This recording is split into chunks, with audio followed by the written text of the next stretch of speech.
আব্বা সূর্য দিনে মানে কেটে ওঠে, তা কখন উঠবে? কেন রাত্রি? দিনে মানে কি সূর্য আমাদের কাজে লাগে? কেন কাজে লাগে না কেন?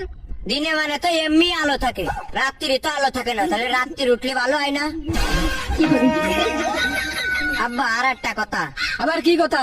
এই যে মানসি কয় আমার ইজ্জত চলে গেল, তা ইজ্জতটা চলে যায় কনে যায়?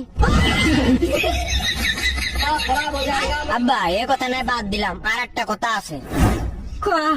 এই যে কাজী সাহেব মানসির বিয়ে পড়ায়, কাজী সাহেবের বিয়েটা পড়ায় কিনা? আব্বা আরো কিছু কবি?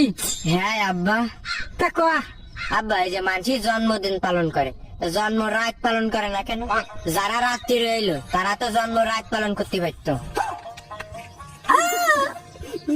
ও আব্বা, তুই কি থামবি মনি? না আব্বা। তাহলে কোয়া।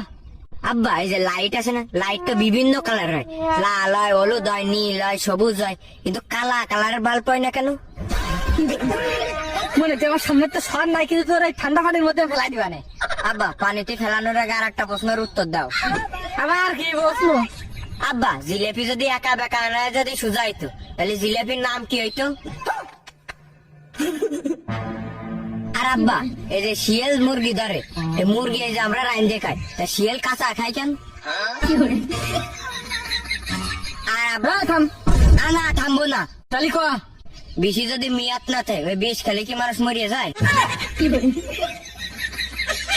আব্বা এটা শেষ কথা, এই যে আমরা চোখ দিয়ে সবকিছু দেখতে পারি, কিন্তু চোখের ভিতর কিছু গেলি এটা দেখতে পারি না কেন? কিন্তু গেলি না আব্বা যাবো না, আর একটা কথা কব। শুয়োরের বাচ্চাটা আবার কি কবি?